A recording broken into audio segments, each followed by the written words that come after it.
Chapter 37. Jacob lived in the land of his father's sojournings in the land of Canaan. These are the generations of Jacob. Joseph, being 17 years old, was pasturing the flock with his brothers. He was a boy with the sons of Bilhah and Zilpah, his father's wives, and Joseph brought a bad report of them to their father. Now Israel loved Joseph more than any other of his sons, because he was the son of his old age. And he made him a robe of many colors. But when his brothers saw that their father loved him more than all his brothers, they hated him and could not speak peacefully to him. Now Joseph had a dream, and when he told it to his brothers, they hated him even more. He said to them, "Hear this dream that I have dreamed. Behold, we were binding sheaves in the field, and behold, my sheaf arose and stood upright. And behold, your sheaves gathered around it and bowed down to my sheaf." His brothers said to him, "Are you indeed to reign over us, or are you indeed to rule over us?" So they hated him even more for his dreams and for his words. Then he dreamed another dream and told it to his brothers and said, "Behold, I have dreamed another dream. Behold, the sun, the moon, and 11 stars were bowing down to me." But when he told it to his father and to his brothers, his father rebuked him and said to him, "What is this dream that you have dreamed? Shall I and your mother and your brothers indeed come to bow ourselves to the ground before you?" And his brothers were jealous of him, but his father kept the saying in mind. Now his brothers went to pasture their father's flock near Shechem. And Israel said to Joseph, "Are not your brothers pasturing the flock at Shechem? Come, I will send you to them." And he said to him, "Here I am." So he said to him, "Go now, see if it is well with your brothers and with the flock, and bring me word." So he sent him from the valley of Hebron, and he came to Shechem. And a man found him wandering in the fields, and the man asked him, "What are you seeking?" "I am seeking my brothers," he said. "Tell me, please, where they are pasturing the flock." And the man said, "They have gone away, for I heard them say, 'Let us go to Dothan.'" So Joseph went after his brothers and found them at Dothan. They saw him from afar, and before he came near to them, they conspired against him to kill him. They said to one another, "Here comes this dreamer. Come now, let us kill him and throw him into one of the pits. Then we will say that a fierce animal has devoured him, and we will see what will become of his dreams." But when Reuben heard it, he rescued him out of their hands, saying, "Let us not take his life." And Reuben said to him, "Shed no blood, throw him into this pit here in the wilderness, but do not lay a hand on him, that he might rescue him out of their hands to restore him to his father." So when Joseph came to his brothers, they stripped him of his robe, the robe of many colors that he wore, and they took him and threw him into a pit. The pit was empty, there was no water in it. Then they sat down to eat, and looking up they saw a caravan of Ishmaelites coming from Gilead, with their camels bearing gum, balm, and myrrh, on their way to carry it down to Egypt. Then Judah said to his brothers, "What profit is it if we kill our brother and conceal his blood? Come, let us sell him to the Ishmaelites, and let not our hand be upon him, for he is our brother, our own flesh." And his brothers listened to him. Then Midianite traders passed by, and they drew Joseph up and lifted him out of the pit and sold him to the Ishmaelites for 20 shekels of silver. They took Joseph to Egypt. When Reuben returned to the pit and saw that Joseph was not in the pit, he tore his clothes and returned to his brothers and said, "The boy is gone, and where shall I go?" Then they took Joseph's robe and slaughtered a goat and dipped the robe in the blood. And they sent the robe of many colors and brought it to their father and said, "This we have found. Please identify whether it is your son's robe or not." And he identified it and said, "It is my son's robe. A fierce animal has devoured him. Joseph is without a doubt torn in pieces." Then Jacob tore his garments and put sackcloth on his loins and mourned for his son many days. All his sons and all his daughters rose up to comfort him, but he refused to be comforted and said, "No, I shall go down to Sheol to my son mourning." Thus his father wept for him. Meanwhile, the Midianites had sold him in Egypt to Potiphar, an officer of Pharaoh, the captain of the guard. Chapter 38. It happened at that time that Judah went down from his brothers and turned aside to a certain Adullamite, whose name was Hira. There Judah saw the daughter of a certain Canaanite, whose name was Shua. He took her and went into her, and she conceived and bore a son, and he called his name She conceived again and bore a son, and she called his name Onan. Yet again she bore a son, and she called his name Shelah. Judah was in Chazib when she bore him. And Judah took a wife for his firstborn, and her name was Tamar. But Judah's firstborn, was wicked in the sight of the Lord, and the Lord put him to death. Then Judah said to Onan, "Go in to your brother's wife, and perform the duty of a brother-in-law to her, and raise up offspring for your brother." But Onan knew that the offspring would not be his. So whenever he went in to his brother's wife, he would waste the semen on the ground, so as not to give offspring to his brother. And what he did was wicked in the sight of the Lord, and he put him to death also. Then Judah said to Tamar his daughter-in-law, "Remain a widow in your father's house till Shelah my son grows up," for he feared that he would die, like his brothers. So Tamar went and remained in her father's house. In the course of time, the wife of Judah, Shua's daughter, died. When Judah was comforted, he went up to Timnah to his sheep-shearers, he and his friend Hira, the Adullamite. And when Tamar was told, "Your father-in-law is going up to Timnah to shear his sheep," she took off her widow's garments and covered herself with a veil, wrapping herself up, and sat at the entrance to Enaim, which is on the road to Timnah. For she saw that Shelah was grown up, and she had not been given to him in marriage. When Judah saw her, he thought she was a prostitute, for she had covered her face. He turned to her at the roadside and said, "Come, let me come in to you." For he did not know that she was his daughter-in-law. She said, "What will you give me, that you may come in to me?" He answered, "I will send you a young goat from the flock." And she said, "If you give me a pledge until you send it." He said, "What pledge shall I give you?" She replied, "Your signet and your cord and your staff that is in your hand." So he gave them to her and went in to her, and she conceived by him. Then she arose and went away, and taking off her veil, she put on the garments of her widowhood. When Judah sent the young goat by his friend the Adullamite to take back the pledge from the woman's hand, he did not find her. And he asked the men of the place, "Where is the cult prostitute who was at Enaim at the roadside?" And they said, "No cult prostitute has been here." So he returned to Judah and said, "I have not found her." Also, the men of the place said, "No cult prostitute has been here." And Judah replied, "Let her keep the things as her own, or we shall be laughed at. You see, I sent this young goat, and you did not find her." About 3 months later, Judah was told, "Tamar, your daughter-in-law, has been immoral. Moreover, she is pregnant by immorality." And Judah said, "Bring her out, and let her be burned." As she was being brought out, she sent word to her father-in-law, "By the man to whom these belong, I am pregnant." And she said, "Please identify whose these are, the signet and the cord and the staff." Then Judah identified them and said, "She is more righteous than I, since I did not give her to my son Shelah." And he did not know her again.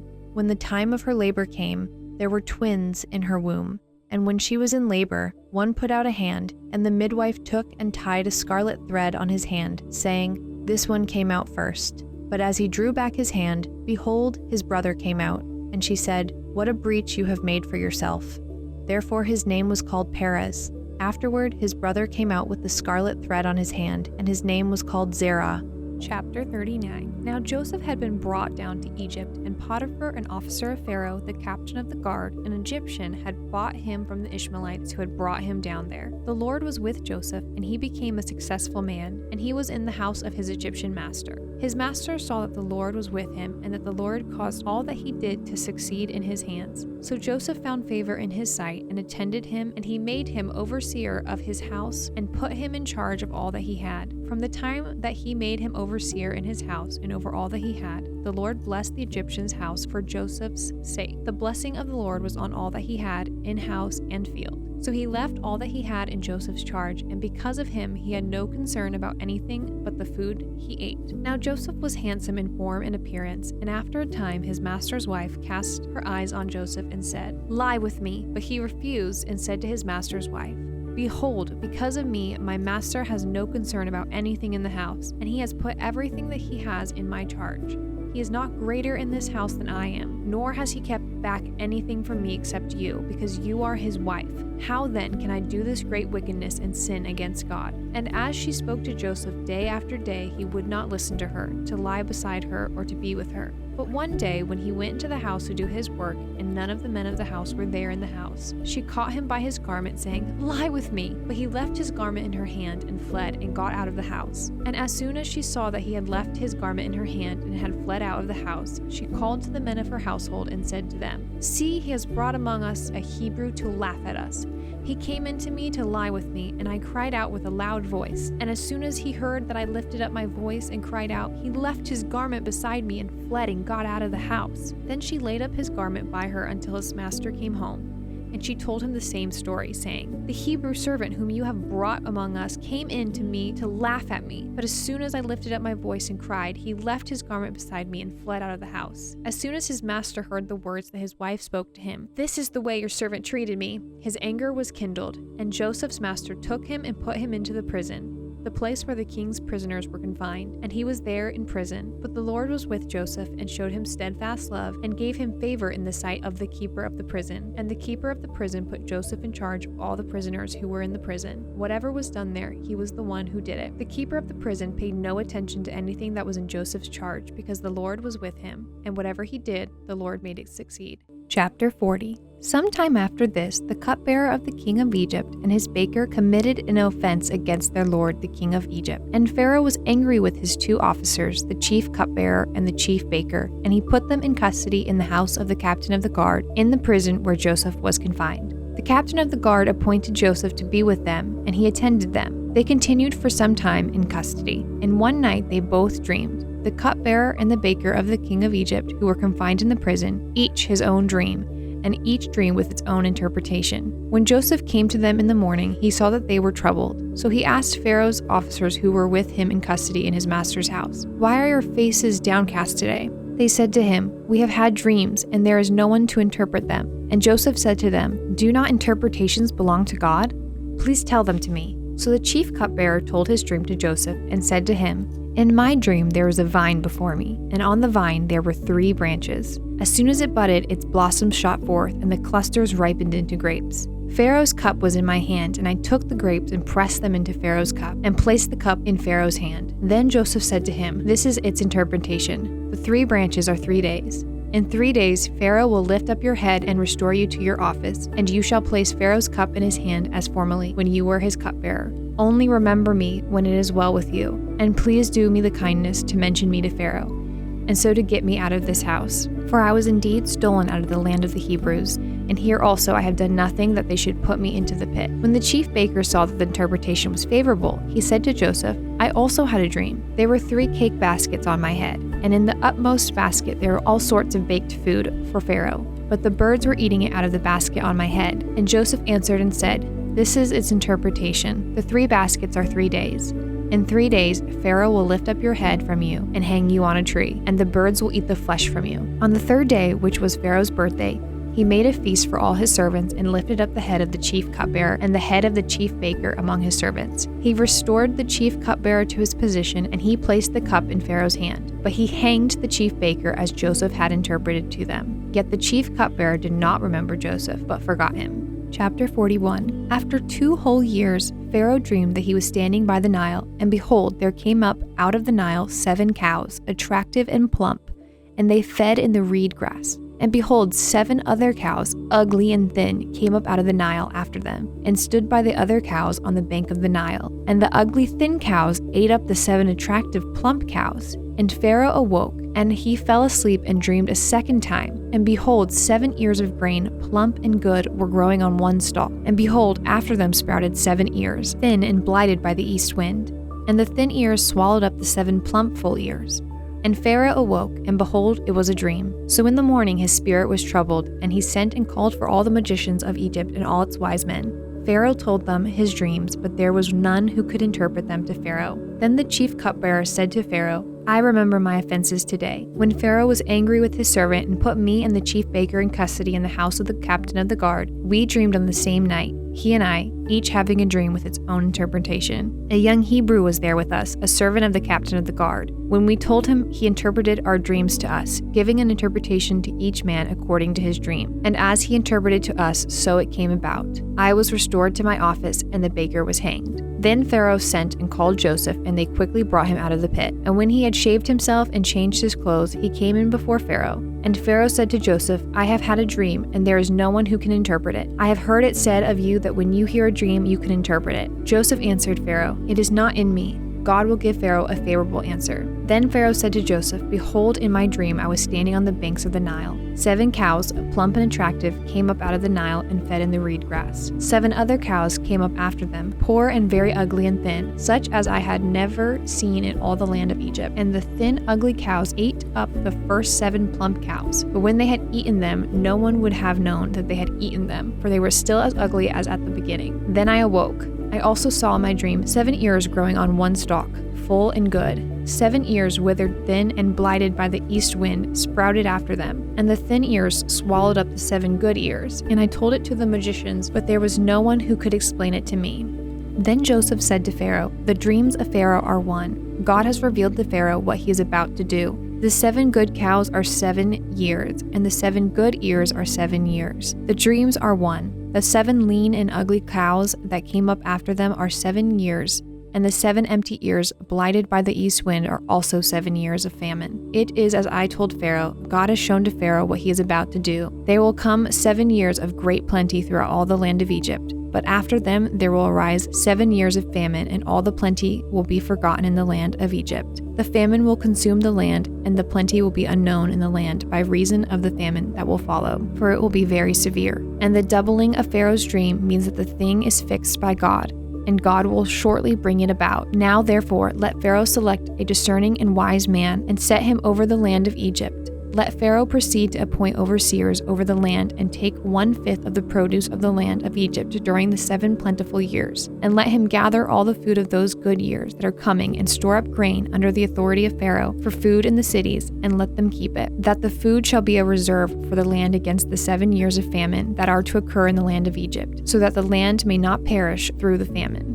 This proposal pleased Pharaoh and all his servants, and Pharaoh said to his servants, "Can we find a man like this, in whom is the Spirit of God?" Then Pharaoh said to Joseph, "Since God has shown you all this, there is none so discerning and wise as you are. You shall be over my house, and all my people shall order themselves as you command. Only as regards the throne will I be greater than you." And Pharaoh said to Joseph, "See, I have set you over all the land of Egypt." Then Pharaoh took his signet ring from his hand and put it on Joseph's hand, and clothed him in garments of fine linen, and put a gold chain around his neck. And he made him ride in his second chariot, and they called out before him, "Bow the knee!" Thus he set him over all the land of Egypt.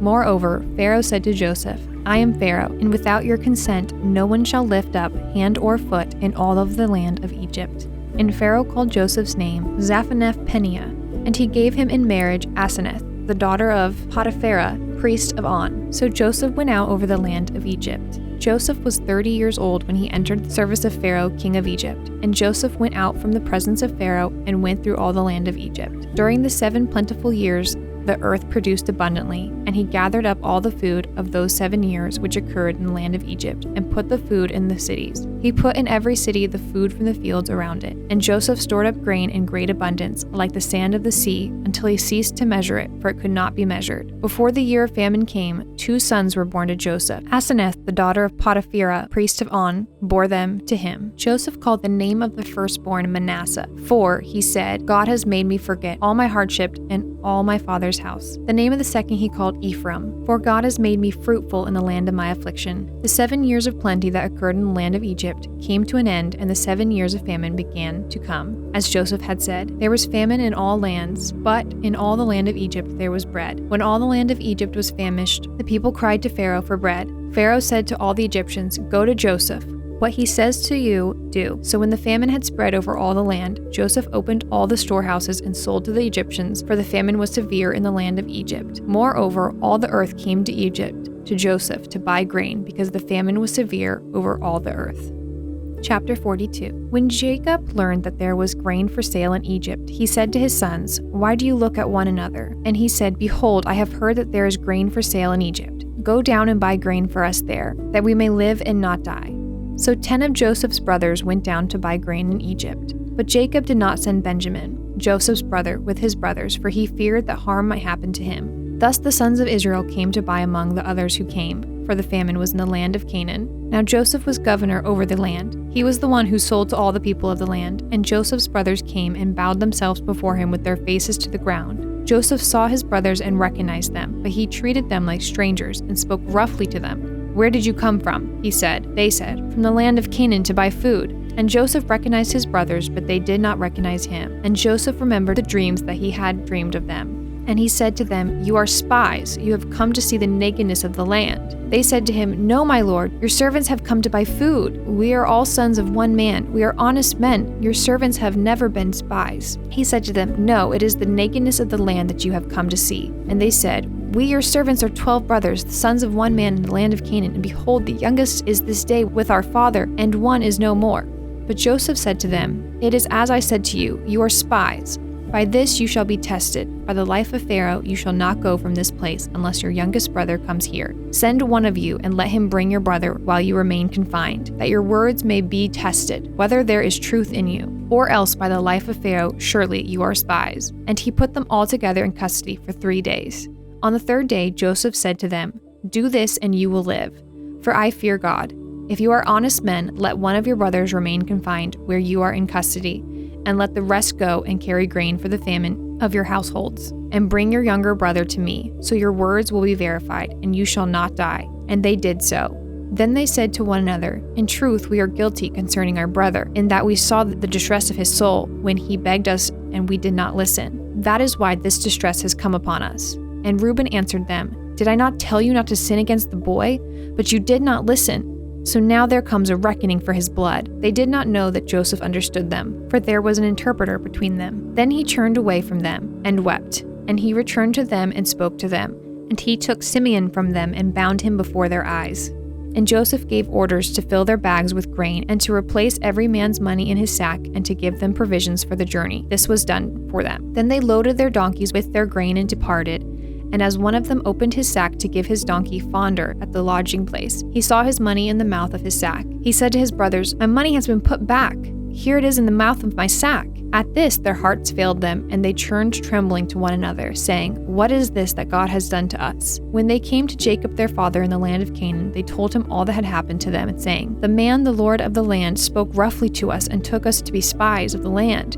But we said to him, We are honest men, we have never been spies. We are 12 brothers, sons of our father. One is no more, and the youngest is this day with our father in the land of Canaan. Then the man, the Lord of the land, said to us, By this I shall know that you are honest men. Leave one of your brothers with me, and take grain for the famine of your household, and go your way. Bring your youngest brother to me. Then I shall know that you are not spies, but honest men, and I will deliver your brother to you, and you shall trade in the land. As they emptied their sacks, behold, every man's bundle of money was in his sack. And when they and their father saw their bundles of money, they were afraid. And Jacob their father said to them, You have bereaved me of my children. Joseph is no more, and Simeon is no more. Now you would take Benjamin? All this has come against me. Then Reuben said to his father, Kill my 2 sons if I do not bring him back to you. Put him in my hands, and I will bring him back to you. But he said, My son shall not go down with you, for his brother is dead, and he is the only one left. If harm should happen to him on the journey that you are to make, you would bring down my gray hairs with sorrow to Sheol.